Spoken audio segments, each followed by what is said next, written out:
Good morning. Welcome to the Experts in the Room podcast.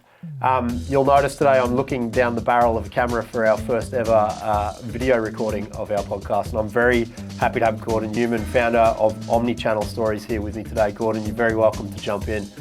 Morning, Will. Yeah. Thanks for having me. You're the test case, mate. So we always pick the best looking guys to come on to do the test case. Compliments will get you everywhere. Gordon, I'm going to read out your intro because I like it. Gordon has spent over 20 years experience in e-commerce across telecommunications, footwear, apparel, and is best known as the go-to-market director at Lifestyle Sports. Gordon now runs the consultancy Omnichannel Stories. Over time, he's learned that when you join multiple touch points together, it's possible to build exceptional experiences that go beyond functional to drive revenue, loyalty, and customer advocacy. I have to plug your podcast as well, Gordon, Functional and Fabulous, with Jerky Home from Studio 49. If you're not listening to that on Spotify and you're in retail and e-commerce in Ireland or the UK, then you're not listening to the right podcast. I have to say that. That is a great plug. Thanks, Will. Yeah, that's all right. So anything that we're probably covering today is covered in multiple episodes on there. But we're excited to have you in here today as an expert on all things kind of retail and e-commerce.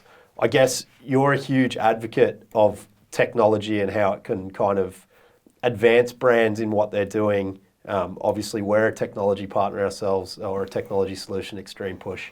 It's not about plugging us today, but we want to kind of tap into what you're thinking and seeing around technology stacks and what e-commerce brands should be doing at the moment. I think it's a really interesting area because technology is the great enabler for e-commerce. But from my own perspective, I always think that you should be considering technology as the tool once you've defined what you want to achieve. Because there's, like, if you think about the vendor landscape at the moment, there are hundreds, probably thousands of technology tools that you can use, and some of them are like the big enterprise level stuff. And then you've got smaller applications that you can use for specific tasks. So when you're and it's very difficult not to be seduced by shiny new technology. Yeah. I'm the worst for it. I see something new and I'm like, I want to use that. But taking that step back as a brand or as a retailer, and then identifying what do we want to create, or what are the challenges within the business, and then look for the technology tools and the solutions to enable you to do that. So don't go technology first, you maybe go, you can start with, well, what's the biggest challenge in the business as an example? And it could be that you are a retail brand and you have thousands of products that change seasonally, and you've got very little control about how they show up on the website. So let's go and look for great merchandising tech. And then you can make your assessment of what tool is best going to fit the business then.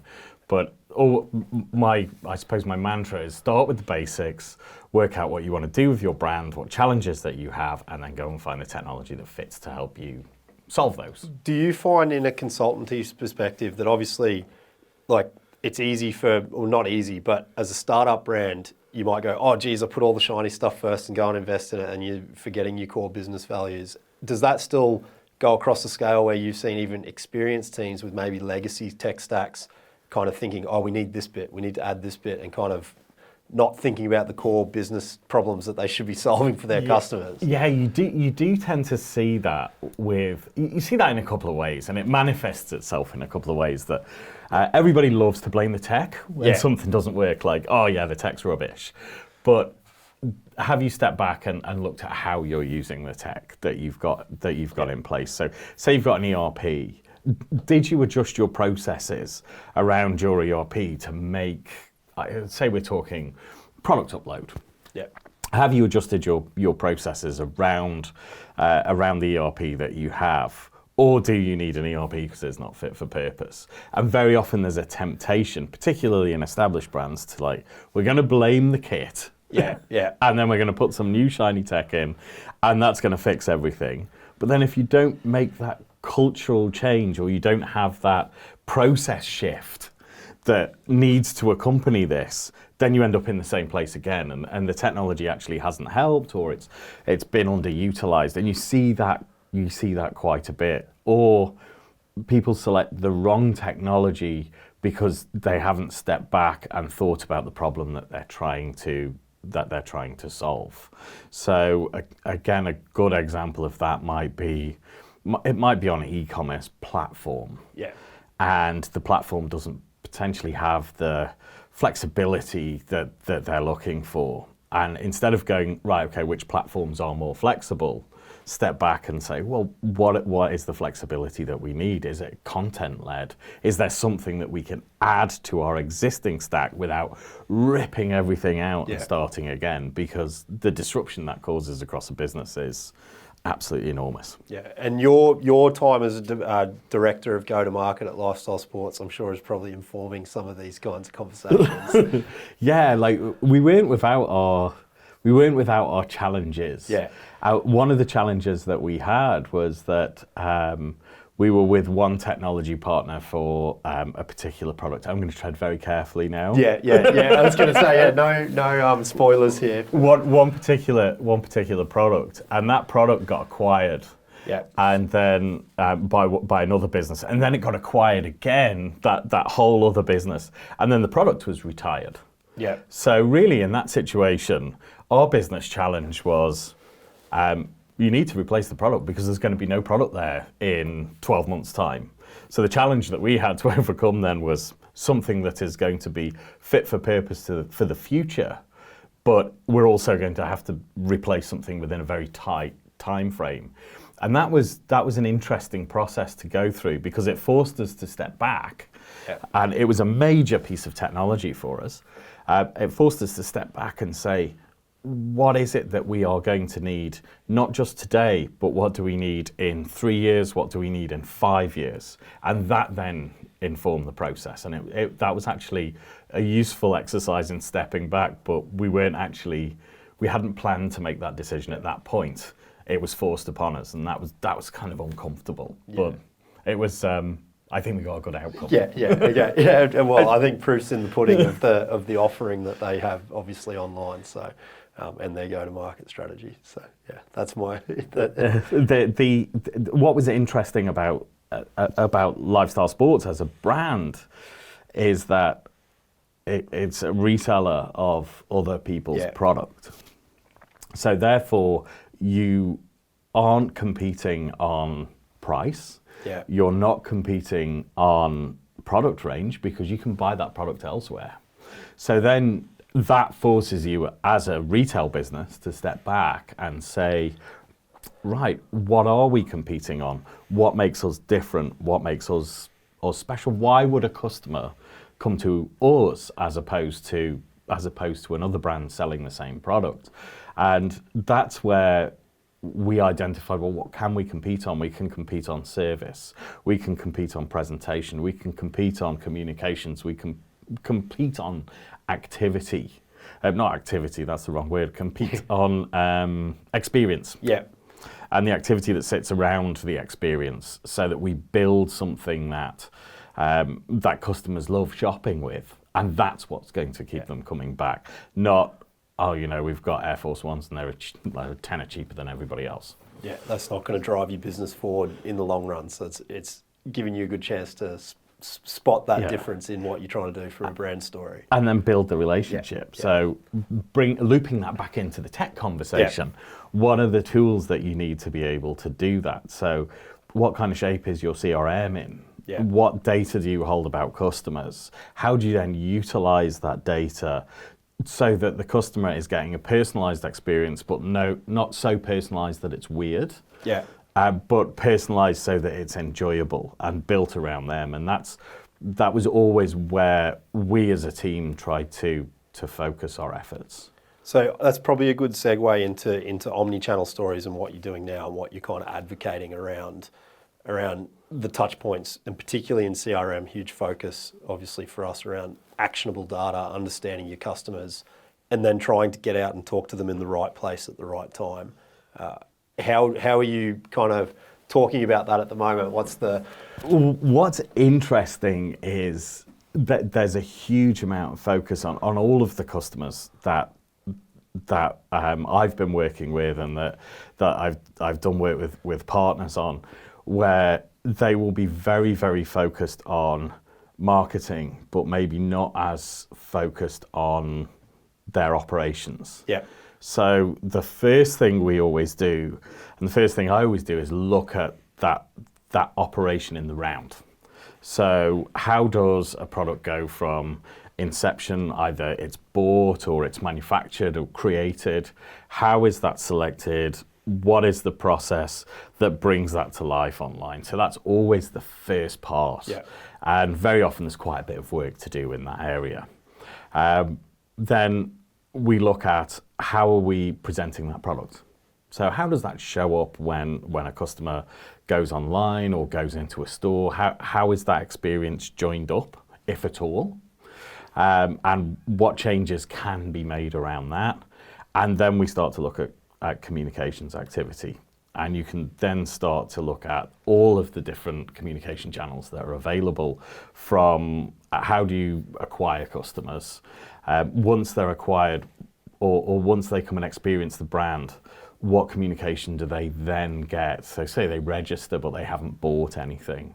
How do you tempt them in? What's that sequence of communication that you use to get the customer excited, and try and steer away from a discount or a promotion, and steer the conversation away from price onto experience, and then start to build an understanding of what the customer likes, what they don't like, what group do they fall in. So when you're segmenting customers, there's loads of different ways you can do it. You can do it by value, you can do it by the category they shop, you can do it by the demographic information.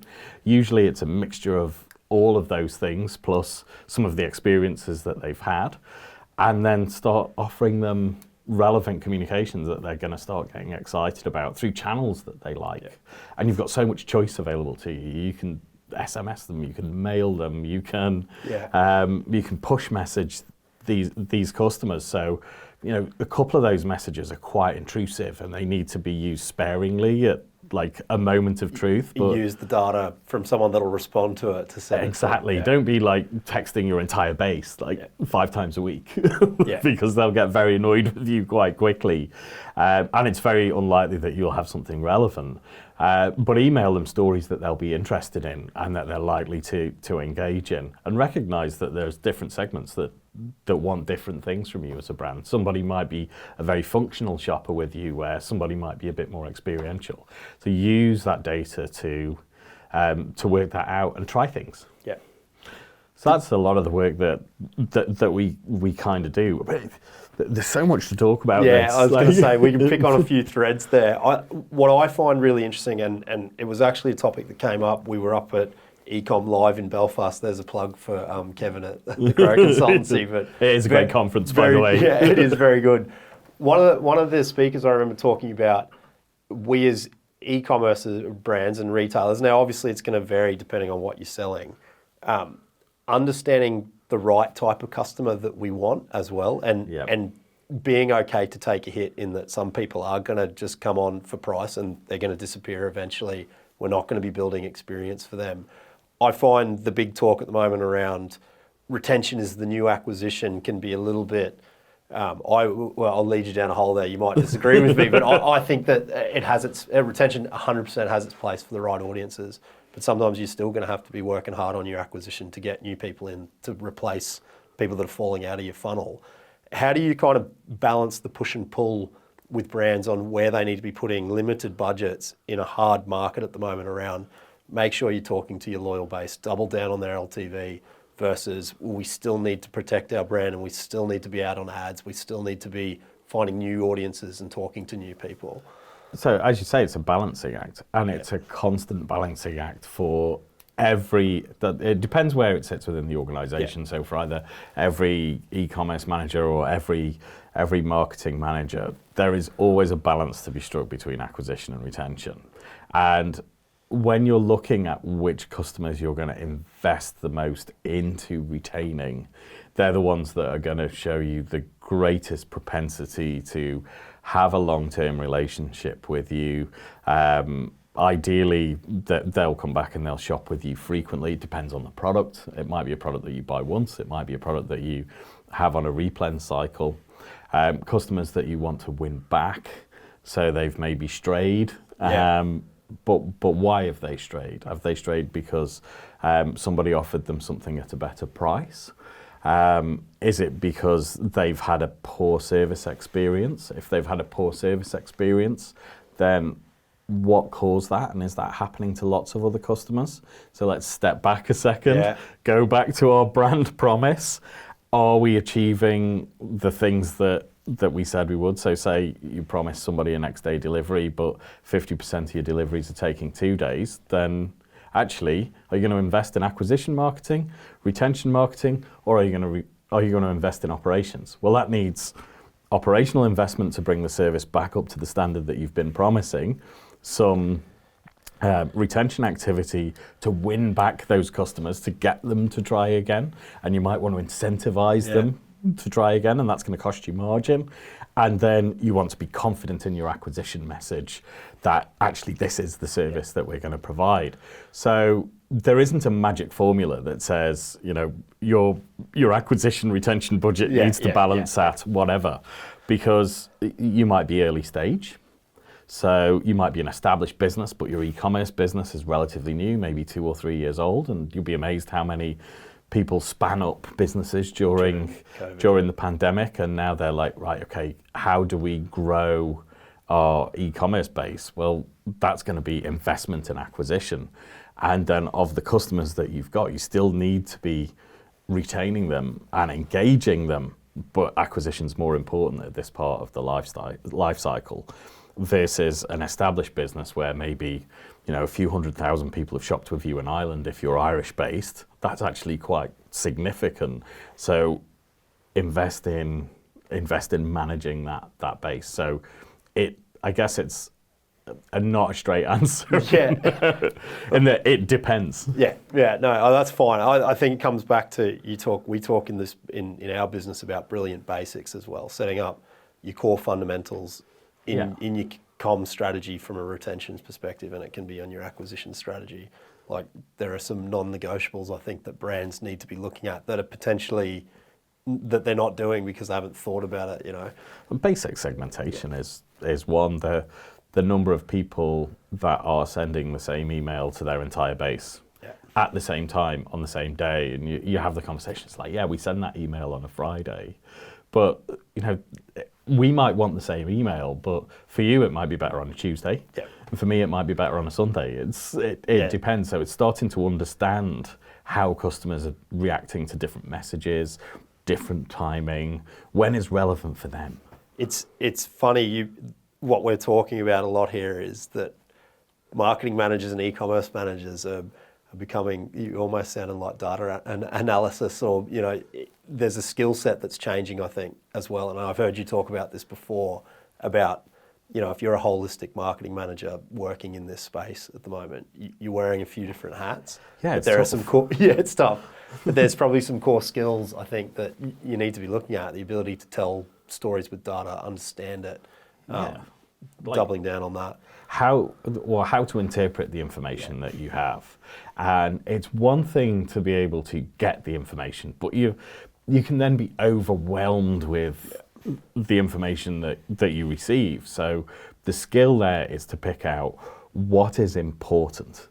And then once you know what is important, what is it telling you, and now what are you going to do with that? And how are you going to turn that into something? So that could be really obvious stuff, like, and again, going into, I use the logistics example, like review scores on your service. That's an input that you've got to be mindful of, as well as conversion rates, as well as all of your like LTV, purchase frequency, basket size. That tells you one thing, but actually, you know, you can have a tweak that you could make based on qualitative information that you receive through reviews, that you can then go, okay, we'll make a change to the service, or we'll make a change to how we communicate something, and then that will improve it will improve the experience that the customer gets. And then we're likely to then be able to drive some of our other metrics rather than just by throwing yet another promotion at it. So I think there is a requirement for data analysis and understanding information, but then having a solid common sense overlay on top of that. And you've got to remember that these are busy people. Yeah. And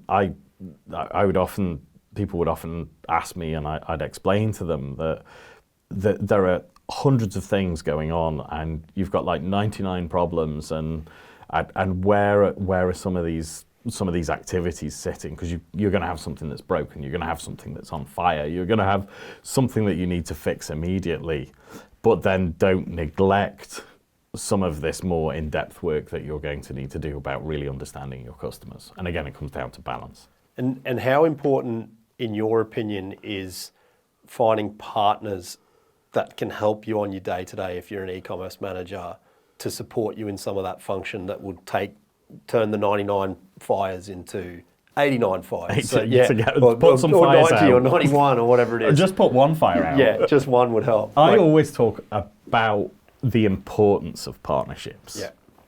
And you think, well, what is a partnership?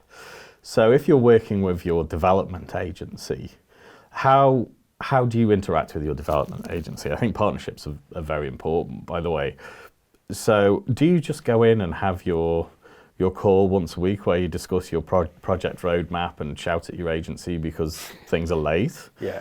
Or are you actually talking to them a bit more frequently and a little bit more in depth, taking their advice? You don't necessarily have to action the advice, but actually taking that opinion and that support and then apply that to the business. But I'm also not a fan of trying to in-source everything. So everybody doesn't need developers. Yeah. There are great developers. So lean on agencies that have got great development capability, and that's one less thing that you have to worry about. Lean on your platform partners, because if they're giving you great capability, ideally you don't want that on premise, because then that's just more infrastructure for you to manage. Push that out, let somebody else look after that, and then you can start focusing on things that are a bit more important to the business, like the proposition, like analyzing the information that you're getting and making decisions around it. So all of those non-core functions, push out to third parties and have close relationships with those third parties, take their advice, and then you can focus on what's really core to your business and where you add value. We can't all be development houses. Yeah, I think that's super interesting, and it's something that you see where brands really lean into that support from a platform supplier side. They can get real benefit from it, from understanding some expertise, and then from the platform side, the more you're involved in that business decisioning, the understanding of the core goals of the business, the easier it is then to provide a service that matches what they're actually looking for, as opposed to what you think they might be looking for, because you've got two lifestyle brands, but one might be doing something that's completely different to another brand, and then being able to lean into what they're doing rather than running the same old abandoned cart campaign that every other brand's running. Exactly. It's like that shiny tech problem again of one size doesn't necessarily fit all. And I think the best technology providers and the best brand partners or the best agencies that you might work with really take the time to understand the business of their customers. Kind of in the same way, if you think about it in retail, what are you doing in retail? You're doing your best to understand what each individual customer or what each segment of customer really needs from you. And similarly, from a technology provider perspective, what does each customer or segment of customers really need as a service? But I don't underestimate the challenge that is for providers. Yeah. And when you look at somebody then like Shopify, big fan,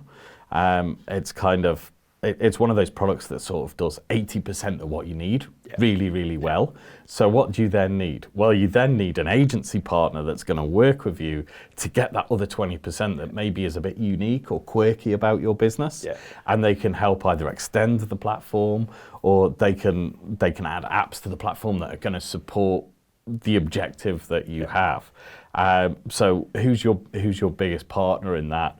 Well, actually, you've got Shopify, who's like your engine, and that's turning over. But the partner you need to be closest with is your agency or your SI. Yeah, it's an interesting one just because it's been conference season. Do you think in the Irish market particularly that people are talking to each other enough to get best experience? Like, do you find that within the industry or even your experience across the industry as a whole? Like, I find that doing a 2-day thing and having a conference is great, but it's the learnings that you actually get from people with real challenges and understanding there are other people in the same boat that have either fixed it or come up with a solution or not fixed it and gone, don't go down that rabbit hole, it'll destroy you. I would say that at risk to myself, I've probably never had an original idea, right? And I give you a great example. First of all, to answer the question, do people talk to each other enough? The community here is really small. And I think people are talking to each other more and more. And there's events like Ecom Live, another plug for Kevin, do bring people together to have those kind of conversations and to share that knowledge. But like, you can get an idea and then adapt an idea for the business that you're in. And I remember one great example from my time at Lifestyle Sports was we were looking at ways in which we could get the inventory in the warehouse to work harder for us. And we looked at this idea of kiosks. And we thought, oh, it'd be great to put kiosks in the stores. And I went off over to Debenhams, which was next door to our head office. And they had some kiosks at the time, and nobody was using these kiosks at all. And I was like, well, kiosks are going to be a giant waste of money. And off we went to talk to a few different solution providers who built kiosks. Yeah. And they said, well, there's absolutely no reason why you couldn't put all of this capability into a handheld device, and at the time it was an iPad, and there's no reason why you can't just compress it all and then stick that on the shoulder of your team members in store.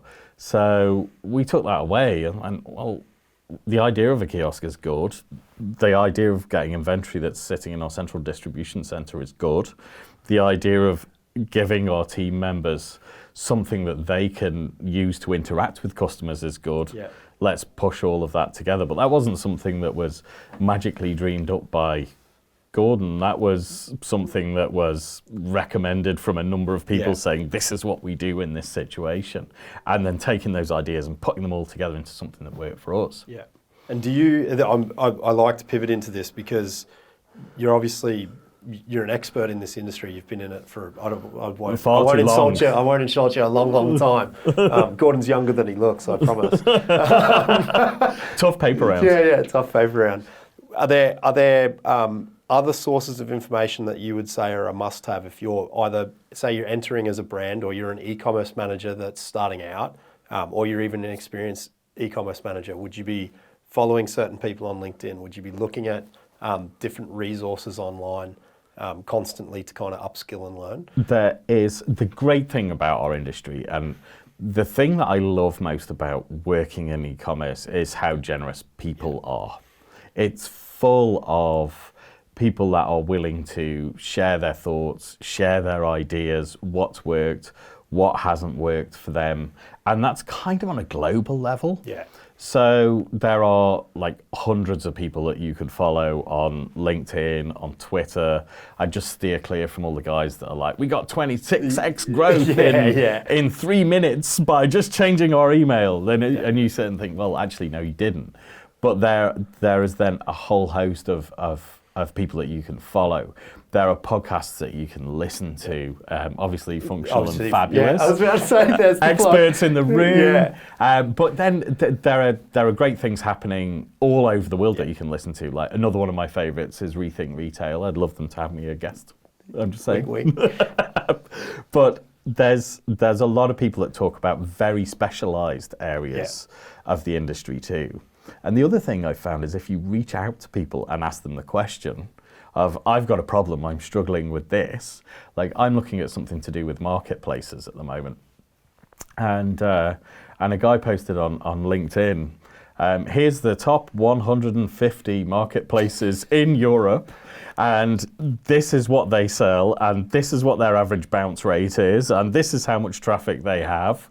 And there's a resource that would have taken it would have taken weeks to pull together. Somebody's pulled that together and they're making that available, and he's like, oh, just message me and I'll send that to you. Yeah. So if you're starting out, then LinkedIn, Twitter is actually great. If like Twitter can be a bit horrible, so cut you through. go on slagging people, going, I wouldn't do that. 27x, good luck. See ya. Yeah.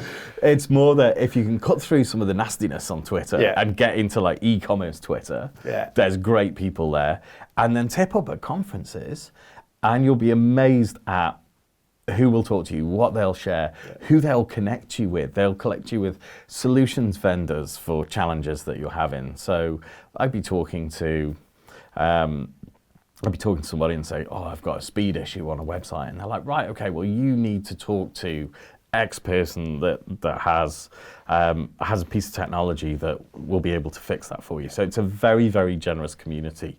But if I call out one person, that means I have to try and call out everyone. I don't think I've got enough time. That's fine. I think it's a good steer, and I'd say most people hopefully listening to this would be down that route anyway, but it is important to do. One thing I would say is if you don't follow Vinny O'Brien on LinkedIn, he does his Friday rundown in the style of it's like in the style of a news broadcast.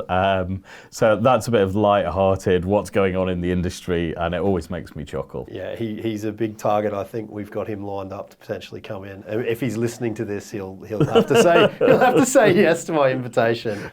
Gordon, I think like we've covered heaps of topics there, and it's funny. There's a thread through all of that, right? It's about leaning into people. It's about leaning into support, leaning into technology. Really understanding your core values of a brand and what you're solving for a customer.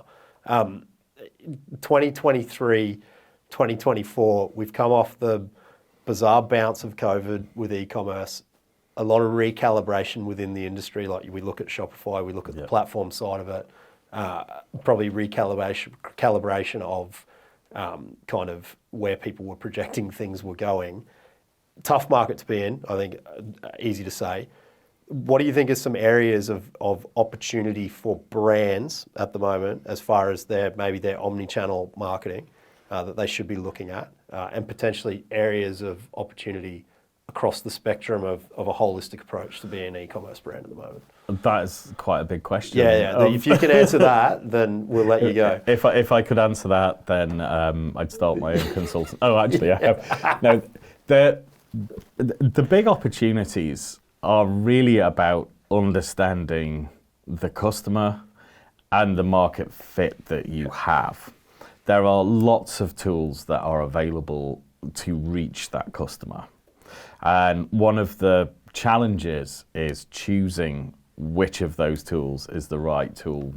And I think if you wind that back, understand what your value proposition is, who your customer is, and then you've a proliferation of channels to choose from. So you might choose Amazon, you might choose one of the other marketplaces. You have all of your, I suppose, traditional digital mix, which like search, shopping, SEO, you can do all of that work. Meta have got a great reach across all of their products. TikTok's emerging as a great way of reaching customers. So you've got a lot to choose from. I guess the advice would be when you take that step back and you're clear about your value proposition and you're clear about your customer, you don't then try and do absolutely everything at the same time. Pick the things or pick a selection of the things that are going to be most effective in you reaching that customer with the message that you have. And then you'll be able to optimize that in a way that's profitable for you, rather than like COVID and the pandemic, you would just lean into like whatever media is available, just throw some money at it, and you're gonna get return. It's now requires a lot more of a refined approach of actually making sure that, and then the value, once you've worked out how to reach them, the value in the creative execution can't be underestimated. And I think you need to pay as much attention to what you're saying and how you're saying it as you are to where you are saying it. And I think that's a combination of those factors is what will give you the opportunity to have some success across 2023 and 2024. Yeah, the year's moving quickly, isn't it? It's going quickly. Yeah. It's going incredibly quickly.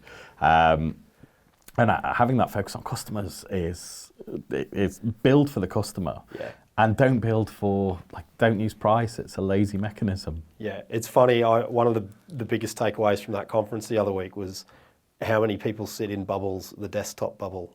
I think it was Jason from the Web Bureau said it. And he's like it surprises him about how many people forget to go on and actually do a purchase on their own store and then do it on their mobile and do it on their website and then get their grandma to do one and then get someone else to do one and test and learn and keep understanding what's happening. And if you're a multi-channel retailer and you've got stores and you've got lots of stores, then you need your team in store to be advocates of your online business. Make sure that they are doing those transactions too and incentivize them because they'll be able to advocate that for you to customers as they come into store. Now you can open up a whole conversation there about channel balance and keeping team members engaged there. But you've got all of that resource available to you of everybody that works in your business and really understanding how things work yourself. The challenge is you're really emotionally attached to what you've built and stepping away from that and casting a really critical eye of what would I say if that was my competitor? Is that not just good enough, but is that the best that it can be? And if it is, great, then communicate it a lot. Get it out. And if it's not, fix it. Yeah. Well, I think that's actually probably a perfect spot to end it. Just fix it. Just fix it. Ring Gordon it's if you want easy. to fix it. No, it's been really insightful to hear your story, but more importantly, we've gotten into the nuts and bolts of lots of stuff. I have a feeling that there could be about 46 podcast episodes that could stem from this. The environment is so big, it's so vast at the moment, but those takeaways of being really, really down on what you're doing, understanding your core ethos, I think they're excellent for people listening to a proper expert in an actual room with me today. It's great to be in a room. Yeah, exactly. So hopefully we come across well on the video. Probably not. We'll see. I need a haircut and a shave, but enough said. You look great, Will. Thanks, mate. That's all I wanted to hear from today. But thanks for coming in today. That's Gordon Newman from Omnichannel Stories. Do check out his podcast, Functional and Fabulous. It is excellent. It's on Spotify and all the usual spots that you can get your podcast. I sound like an Acast recording there. Do. But do check him out, and I'm sure we will have a follow-up conversation at some point. Thanks for having me, Will. It's Cheers. been great to be here. Awesome.